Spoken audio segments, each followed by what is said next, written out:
Ah, les jolies colonies de vacances.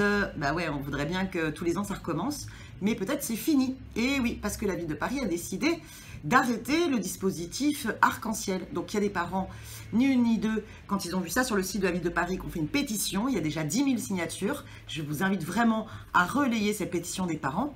Mais la bataille, elle n'est pas finie. La ville est déjà en train de dire qu'elle fait marche arrière, mais elle ne fait pas marche arrière comme il faudrait.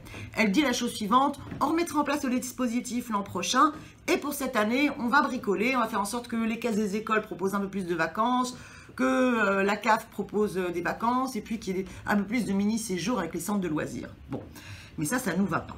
Ce qui est important dans les colonies arc-en-ciel, c'est que tous les enfants, qu'ils soient du 20e, du 15e, du 16e, du 8e, du 19e, où qu'ils soient, ils peuvent partir tous ensemble dans des mêmes colos. Donc c'est vraiment l'exemple le plus respectueux en fait de la mixité sociale, et donc il faut que ce dispositif continue. Il y a des questions aussi juridiques, hein. Il y avait 25 prestataires qui travaillent derrière, ils n'ont même pas été consultés, et donc il y a des règles de marché, et eux ils sont ok, hein, ils sont prêts à fonctionner.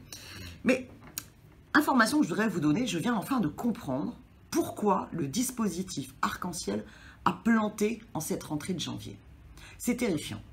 Ça en dit long sur le fonctionnement de notre ville de Paris avec la majorité d'Hidalgo, PS, PC Vert. En fait, pour mettre en place ce dispositif arc-en-ciel, ça reposait sur un fonctionnaire et des vacataires qui travaillaient pendant 8 à 9 mois sur le dispositif, ensuite ils étaient foutus à la porte, et chaque année, comme ça, ils étaient réembauchés. Ça faisait pour certains 5 à 10 ans que ça durait. Donc en fait, l'équipe, elle en avait ras-le-bol d'être ainsi méprisée. Et en septembre, puisque la ville ne voulait toujours pas les titulariser, ils ont arrêté.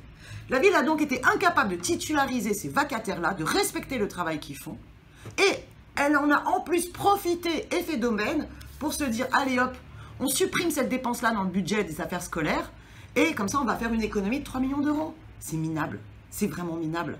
L'enjeu, c'est de permettre que tous les enfants partent en vacances. Vous savez que déjà l'an dernier, on est avec 5 000. C'est ridicule pour une grande ville comme Paris.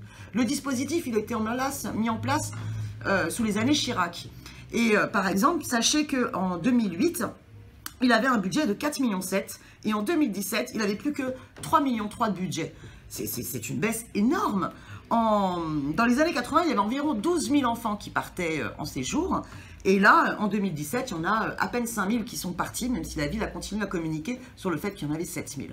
Une ville comme Paris, elle doit permettre à tous les enfants, dans une mixité, de pouvoir partir. L'équipe, en fait, depuis 4 ans, elle avait en plus réalisé un projet qui était magnifique, qui était vraiment de permettre l'inclusion des enfants en situation de handicap dans ces colonies de vacances. Et donc, ils ont commencé au départ avec 15 enfants, et puis la dernière année, ils en étaient à 100 enfants qui partaient dans ces colonies de vacances. Et ça, cette inclusion des enfants en situation de handicap, il faut absolument qu'on le conserve à Paris. Alors, cette bataille, elle est toujours possible, et on doit pouvoir la gagner. Parce que nous avons un marché qui fonctionne, des prestataires qui ont écrit à la maire de Paris pour dire « nous, on est partants, on peut là, du jour au lendemain, vous proposer nos séjours qui sont toujours disponibles puisqu'il y a un marché qui passe. » Donc, il faut que la ville se mette enfin au boulot, respecte les enfants, respecte la mixité, respecte le droit aux vacances, et tous ensemble, on va enfin pouvoir rechanter, mais cette fois-ci beaucoup plus gaiement.